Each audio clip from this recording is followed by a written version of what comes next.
Jadi bagaimana jika itu mencurigakan? Kinan tidak ingin menyusahkan dirinya dengan masalah ini, itu masalahnya. Intinya adalah aku tidak tertarik untuk kembali bersamanya. Tidak, tapi aku yakin dia melakukannya. Lagi pula, pria itu memutuskan pertunangannya dan aku telah melihat cara dia memandangmu, tambah Gavin untuk menambah kecurigaan. Hendra kebetulan berjalan keluar dari dapur saat itu. Dia juga berkontribusi, Kinan, jika Vano dengan tulus bertujuan untuk kembali bersamamu, kamu harus mempertimbangkannya. Bagaimanapun, kalian berdua pernah menikah dan memiliki anak bersama.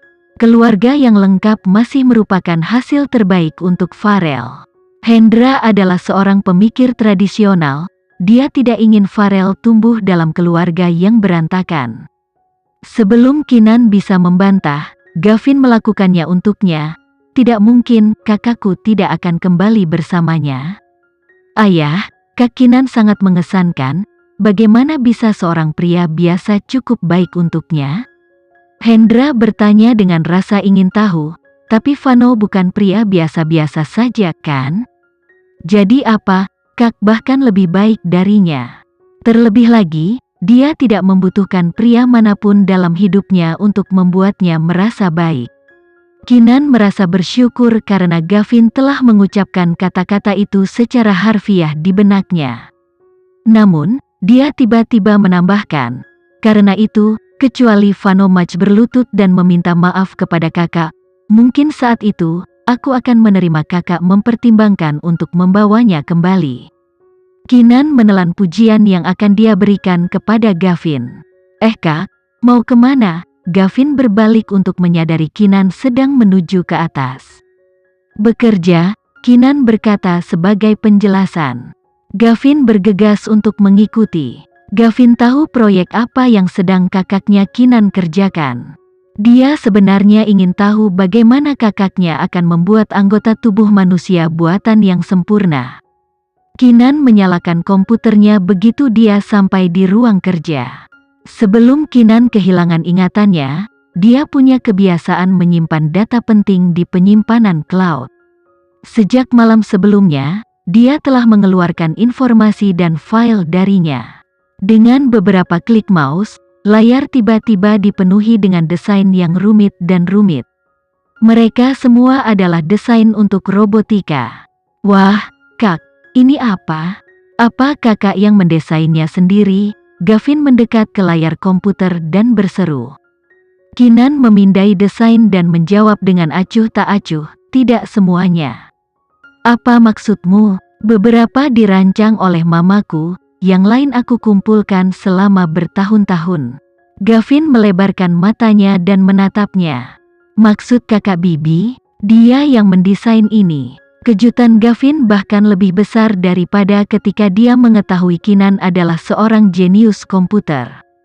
Bagaimanapun, Kinan lahir di era teknologi sehingga keakraban dengan komputer tidak terlalu mengejutkan. Oleh karena itu, dia merasa lebih sulit untuk menerima bahwa bibi pertamanya, seseorang dari generasi ayahnya adalah seorang ahli komputer juga.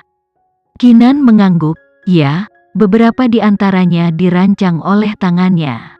Aku tidak percaya, Bibi sangat pandai dalam hal ini. Gavin merasa dunianya terbalik. Dia mengajariku semua yang aku tahu. Kinan memandangnya dan berkata. Mulut Gavin berubah menjadi lingkaran sempurna karena terkejut. Kak, kamu sudah sangat gila jadi, betapa gilanya Bibi sehingga dia bisa menjadi gurumu.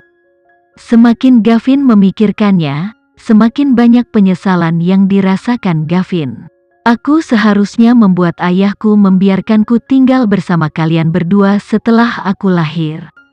Mungkin kalau begitu, aku tidak akan menjadi karakter sampingan dalam petualanganmu. Itu tidak akan ada gunanya, ada pertanyaan tentang bakat juga, kata Kinan jujur. Gavin merasakan kekuatan penuh dari tamparan wajah yang tiba-tiba itu. Kak, bisa gak jangan menyindir langsung gitu? Kak, di mana Bibi? Gavin bertanya sambil berpikir. Dia tidak bisa mengingat Kinan pernah membicarakannya. Ekspresi Kinan berubah serius. Aku juga tidak tahu. Kamu tidak tahu? Bukankah dia sudah menikah lagi? Menikah lagi, itu benar. Itu yang ayah katakan padaku ketika aku bertanya. Dia bilang bibi menikah lagi dan mengikuti keluarga barunya ke luar negeri. Itu sebabnya aku ragu-ragu untuk mencari tahu lebih banyak tentang dia selama ini.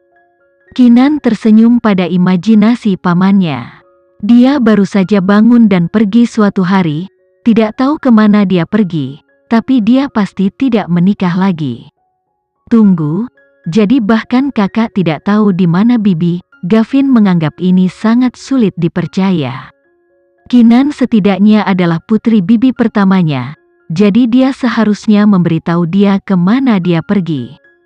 Kinan tidak tahu bagaimana menjawabnya. Matanya berbinar dan dia berkata dengan lembut, masa lalu adalah masa lalu. Untuk saat ini, aku butuh bantuanmu dengan... Sebelum Kinan menyelesaikan kalimatnya, komputernya berbunyi dengan alarm, menandakan bahwa seseorang meretas server pribadinya. Kinan dengan cepat bergerak untuk melancarkan serangan balik, beberapa menit kemudian serangan itu dinetralkan. Faktanya, Kinan berhasil melacak sinyal kembali ke komputer orang tersebut dan malah meretas komputer mereka. Mungkin pihak lain tahu mereka bukan tandingannya, sehingga mereka nyaris tidak melakukan perlawanan. Kinan dengan mudah mengambil kendali penuh atas komputer mereka. Dia menyalakan webcam mereka untuk melihat peretas misterius itu. Wajah yang muncul di layar adalah wajah yang bahkan Gavin kenal. Dia memiliki wajah yang tampan dan ada kegembiraan yang berkilauan di matanya ketika dia menyapa Kinan dan Gavin dengan senyum lebar. Halo. Gavin tersentak kaget. Tunggu, kamu Ed. Selain kakak perempuannya, sosok yang paling berkesan selama kompetisi hacker tahun itu adalah Ed. Namaku Leo Anggia. Ed itu hanya kode nama, kata Leo sambil tersenyum. Dia terus terpental di kursinya seolah-olah dia hampir tidak bisa menahan energi bersemangat yang terkurung di dalam dirinya. Mengapa kamu meretas serverku? Kinan bertanya dengan tenang.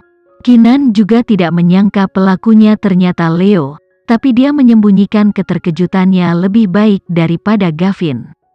Karena aku ingin menyapamu, Leo menjawab tanpa basa-basi. Apakah kamu tahu betapa sulitnya menemukan alamat IP-mu? Kau bisa menyapaku di lab, tapi topik tertentu hanya bisa didiskusikan secara pribadi. Ditambah lagi, aku merindukan kesibukan bersaing denganmu. Topik apa? Kinan memotong langsung ke intinya. Leo bertanya dengan kekecewaan yang nyata. Apakah kamu tidak penasaran mengapa aku berada di lab? Kak, apa dia bekerja di lab juga? Gavin bertanya dengan kaget. Benar sobat, nasib telah menentukan bahwa Nona Kinan dan aku akan menjadi rekan kerja mulai sekarang. Aku akan menetapkan diriku untuk menjadi asisten pribadinya, Leo mengumumkan dengan gembira. Karena itu, Nona Kinan, kamu harus datang kepadaku, jika kamu membutuhkan bantuan. Kinan menatapnya dengan dingin. Aku tidak akan bekerja dengan orang asing. Tapi proyek yang kamu lakukan membutuhkan pria dan wanita dengan kepala yang baik di pundak mereka. Aku benci membual. Tetapi aku ragu kamu akan dapat menemukan orang ketiga yang lebih baik dariku di lab. Orang kedua adalah Kinan sendiri. Bagaimanapun, itu tidak mengubah filosofi tempat kerjaku. Kamu tidak dibutuhkan. Kinan menolak tawarannya dengan datar. Leo cemberut seperti anak kecil yang kecewa. Kamu memiliki kepercayaan diri yang rendah padaku? Sudah kubilang aku tidak bekerja dengan orang asing. Latar belakang Leo ini terlalu misterius. Pertama, dia muncul sebagai bawahan Rafael, dan sekarang dia bekerja di lab keluarga Dirgantara. Kinan tidak bisa tidak berhati-hati dengan motifnya. Karena itu, Kinan harus menjauh darinya selama dia berada di lab. Dia tahu dia baik dengan komputer tapi dia tidak mempercayai pria itu.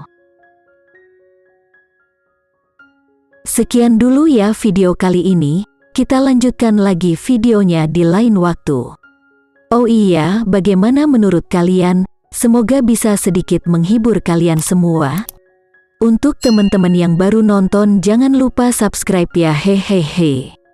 Dan kalau teman-teman ada yang ingin gabung langganan, bisa langsung gabung saja untuk dapat fitur yang menarik dan sedikit membantu Mimin. Terima kasih banyak sudah menonton, sampai jumpa lagi, bye.